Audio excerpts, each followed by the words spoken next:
welcome, Katie. Thank you so much for taking the time to come and tell us your wonderful story this morning. I have read a little of it in the article, but I would like you to open up and share with everybody your life. Thank you, Linda. Thanks for having me. Where do I start? So I was born in 1986. I'm the youngest of 5 children. My mum was a stay-at-home mum and Dad was the breadwinner. They had their own business. He was an upholsterer, French polisher, and he was also a war veteran. He was in the Vietnam War. That was long before I came along, of course. And I lived with Mum and Dad till I was 11. Then my mum had what I would refer to as a breakdown when my sister, who we were told was dead, was not actually dead. She was adopted out at birth. So when she located us through the Salvation Army Family Tracing Unit, that led to my mum abandoning myself, my older sister, and of course the other sister that had located us. So we lost everything, our home, business, income, all my clothing, all my belongings.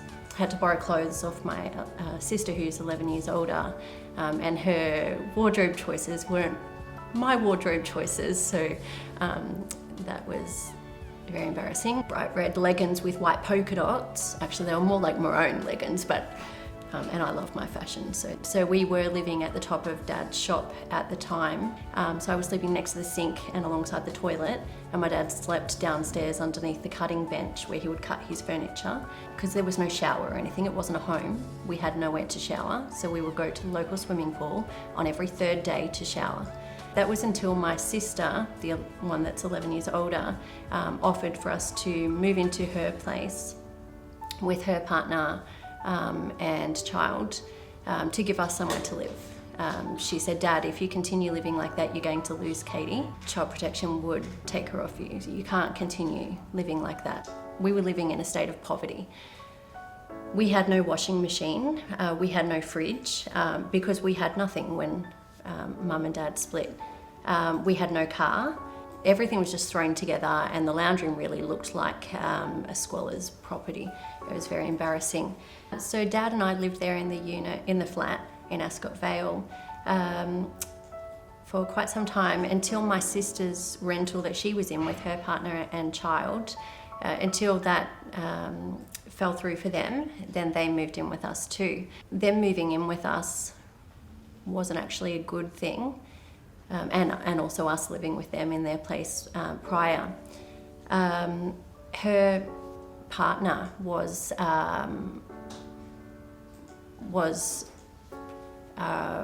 doing some illegal things to me and very immoral things to me from the age of 7, and that went on for many years. He was later incarcerated for it and served his prison term of 4.5 years and then a 2-year parole in the community. But of course my dad didn't know, and I wasn't going to tell him with fear of losing the very little family that I had left, which in turn, when it got to the point where I did bring it up, my fears did become reality, and I essentially did end up losing my sister, who I loved very much. We did eventually move from that unit, and of course we did end up getting a fridge and a car and, you know, a washing machine and everything. But that period of time in that unit, for me, when I look back, feels like financially one of the lowest points in life. What prompted you to leave school at 14? I'd always looked forward to working. That was something that I was really excited about. I'd always, I guess, looked forward to becoming an adult. As I'd mentioned earlier, I loved fashion, so I wanted to be able to buy my own clothes and things like that. Dad didn't have a lot of money, so to be able to have my own income and buy what I wanted to buy was a big deal for me. I also had a lot of trouble once I got to high school with bullying. I had been bullied quite badly and assaulted on numerous occasions, quite significantly. So when that would happen, I would leave a school, and in the end I'd gone to something like 12 schools. So that was quite difficult to deal with, and really made me feel very insecure. Again, it felt like it was another reason to not trust people, because I'd open up to people, and the things that I would share would then be thrown back in my face or spread around to the school and made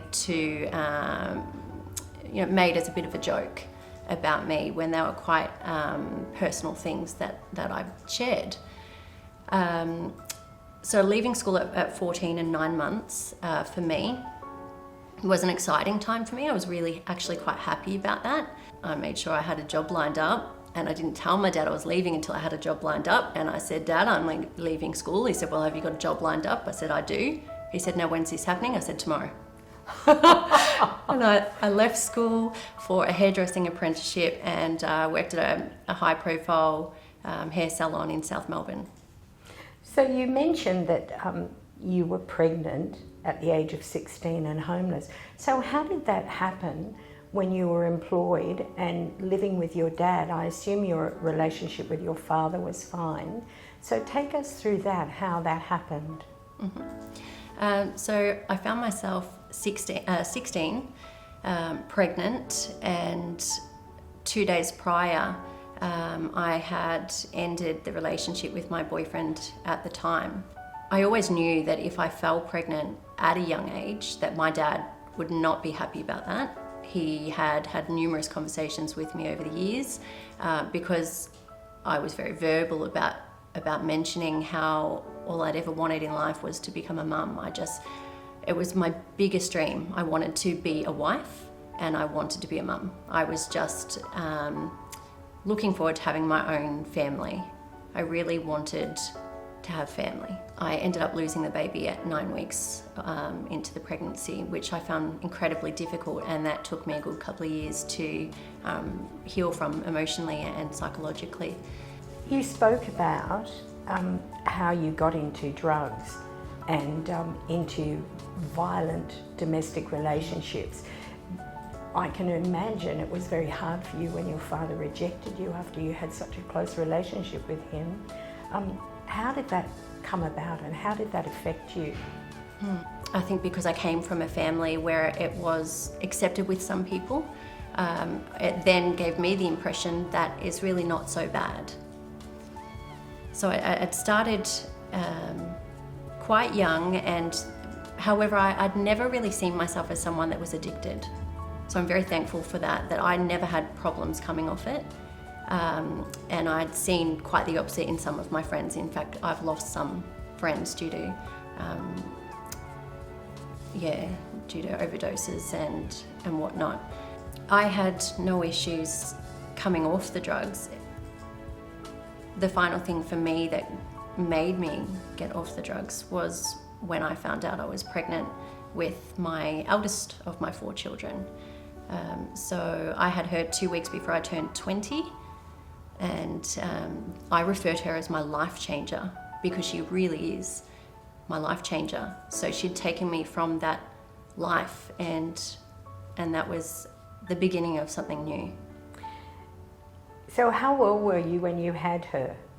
So I was 19, 2 weeks before I turned 20.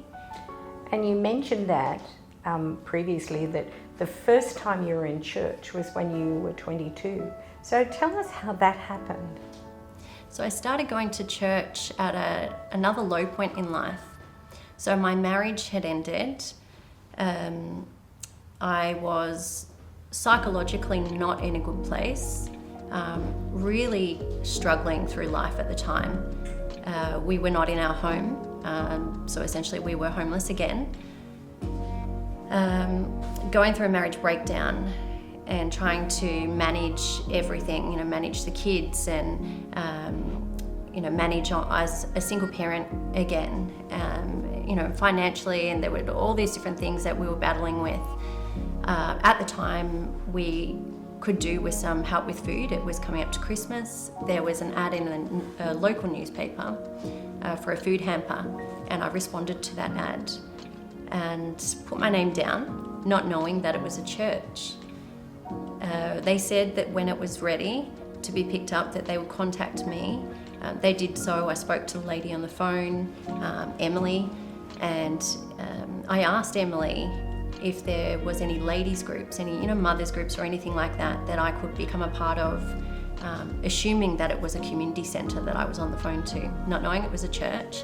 And then Emily said to me, no, we don't have anything like that, but we have, there's a few women in the church that are pregnant just like you, and we'd love to meet you. You can come down on Sunday, I'll meet you at the front, and you're welcome to come to our service with us, and there's no pressure.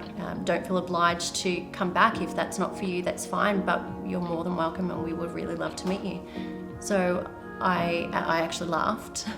I said, I don't think that's for me. I'm not a church person. And she said, okay, but how do you know? Have you been to church? And I said, oh yeah, been to weddings and funerals. And she said, well, you're more than welcome to come along. And so I did. I ended up going along, and she was right. She said, I'm sure you'd make some great friends, and you might like it.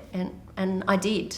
I did like it. I loved the people. And in fact, what kept me going from that day was the people in the beginning, because I didn't know God. So I can't say, it would not be truthful for me to say that in the beginning that it was God. I wasn't going because of God, because I didn't know God. So in the beginning, it was the people. It was the people that kept me there.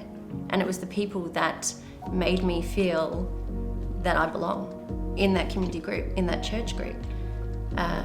In fact, those people became the family that I so desperately yearned for, and really needed. At that point in my life, I was needing to be supported, I was needing to be loved, and so were my kids. I was heavily pregnant with my third child. I was worried about the upcoming childbirth, about who I would have in the room and whatnot. So one of the ladies from the church, who's a nurse at the same hospital that I gave birth in, was there by my side through the childbirth, held my hand through it all, supported me, prayed for the baby the entire time through the birth. And it was the most peaceful, beautiful, calming experience, because those people gave me love and support that I'd never known. What was the crisis that made you cry out to God? So there are 2 times in my life when I recall desperately crying out to God in absolute desperation. And the very first time I recall doing that was 4.5 years ago, in the brain injury unit at the PA hospital in Brisbane. My dad had left my house. I'd just moved into a house that I'd purchased, and Dad was driving 4.5 hour drive back home. An hour into the journey, he'd witnessed a lady on the side of the road, on a very busy main road. She had a young child in her arms. She was on the nature strip. A man was on top of her with one arm punching into her, and with the other arm trying to take the child out of her arms. My dad pulled his car over, ran over to the lady, took the man off her, gave her time to run. They ran, Dad saved their lives, and then the man killed my dad. So when I was in hospital with my dad, I was in a very desperate place and terrified to lose my dad. Terrified because he was the only family member that had been in my life from birth. See, even when Dad had kicked me out of home when I was 16 and pregnant, we never actually stopped talking. I could never bear living without my dad. So in hospital, I was at a very low point, crying out to God, loud crying in the hospital, distraught at the thought that my dad might not make it. So I'd cried out to God, and I was begging God, and I was saying, please, do not take him. do not take him away from me. He's all I've got. You know I need him. You can't do this to me. If you save him, I will live for you from this day forward. I know I've said it before, but I will really live for you. I will turn my entire life around. I will do everything I can for you, God. Just save him. That's all I'm asking, to save him. I won't ask for him anything else for the rest of my life, just save him. I lost my dad that night.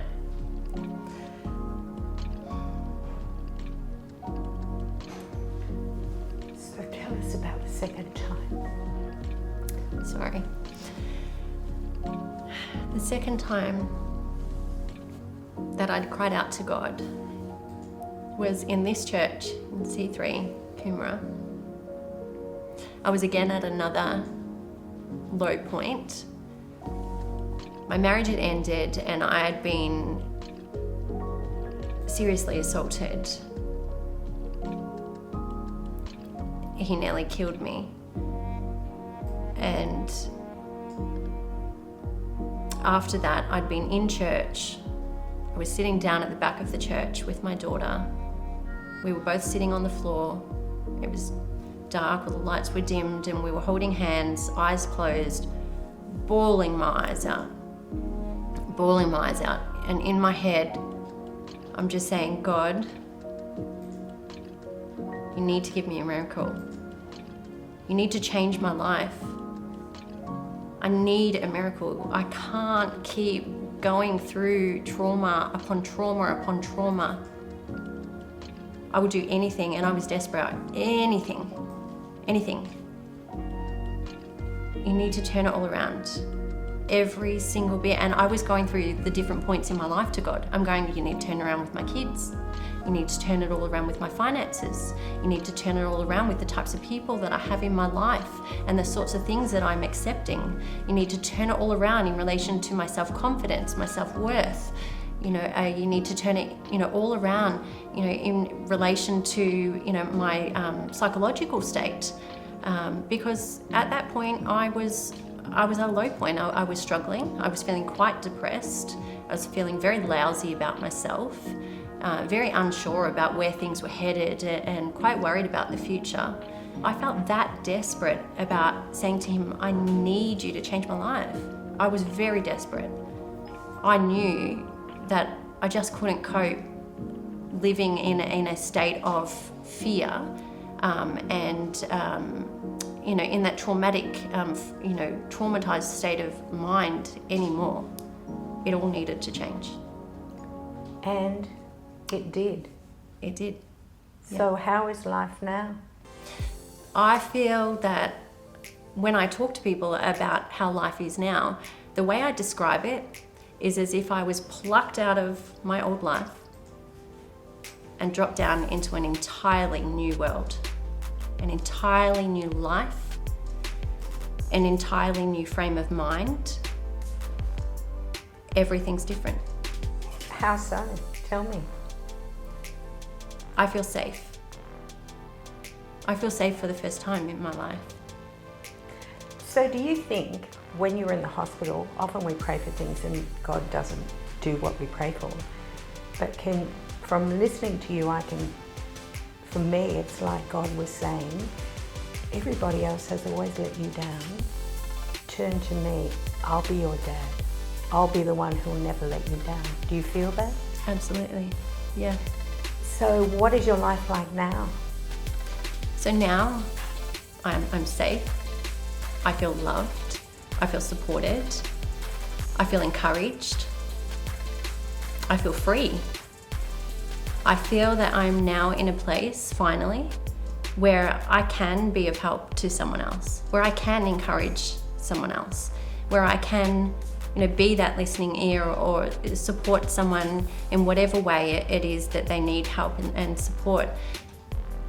It's been something that I've always wanted to do over the years. I've always had a heart for other people, but I don't believe that I was in a position to help others when I couldn't even help myself. I'm now in a much better place, and I'm incredibly excited about the future. I'm very excited about the present, But I know there's some wonderful things to come, and I know that, you know, the saying, the best is yet to come. It really is.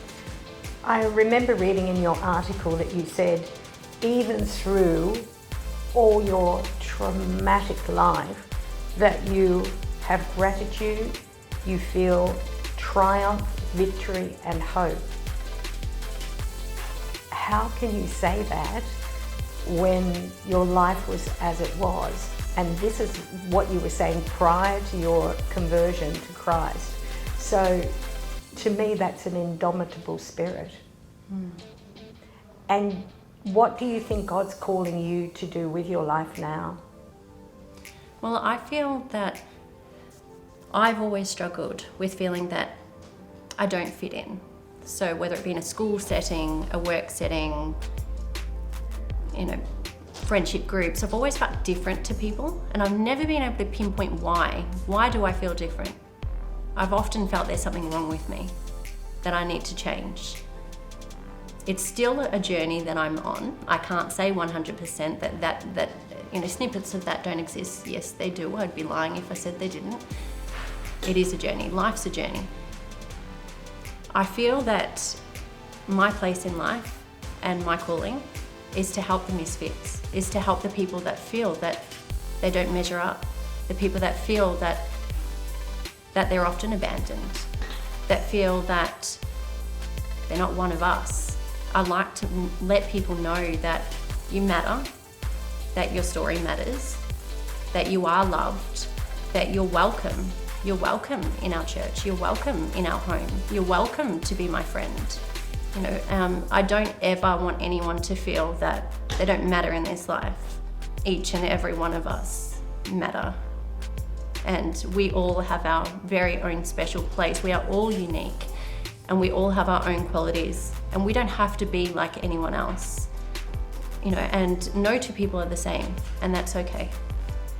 Well, to me, that's a wonderful message of hope that you can give to a lot of women and girls out there who are struggling at the moment, who are going through bad things, but God has used you today and He's turned your life around, and that's just wonderful.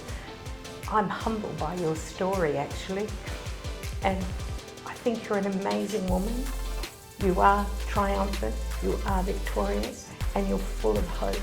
And I thank you for sharing that story with us today, Katie.